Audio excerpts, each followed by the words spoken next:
My name is Beth, and I am from the west coast of Canada. It's been a long time since I lived in a community. I was quite young at the time when I worked at the ski resorts. I was just in my early 20s. I had a lot of growing up to do.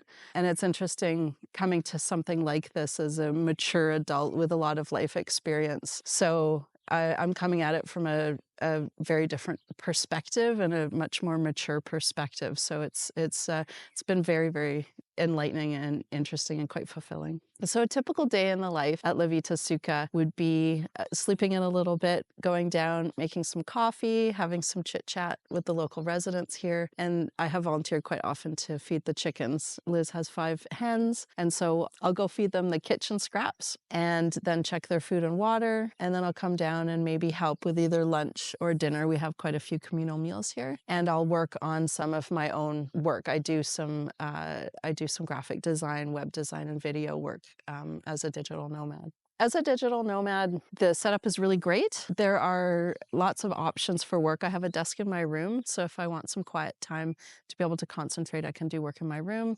And then there's a communal space in the living room with a really good setup with monitors and desks, and people work quietly in there, so that's a good option. And you can also even work in the conservatory or even outside if you want, and the Wi-Fi is really good. In terms of concerns, I would say I was probably most concerned about getting along with the other residents. I know that Liz does have, a good process to vet people, but, personalities are personalities, and living under the same roof as other people.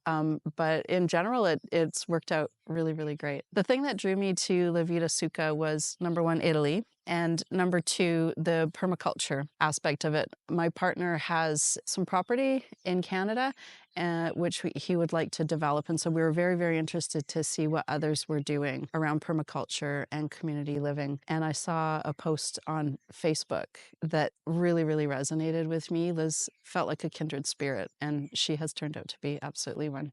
It's really hard to pick a favorite thing. The town of Roseto is absolutely fantastic. The community members that we've come to know, even with our limited Italian and their limited English, has been amazing. They're such lovely, wonderful people. Market day is one of my favorite times of my whole visit here, because everyone's just been so welcoming and warm. I guess I would have to say my second favorite thing would be getting to know people from all around the world. We've made some possibly, hopefully, lifelong friends. And Liz is just like an absolute kindred spirit for sure. We will definitely be seeing her again somewhere, somehow, some way.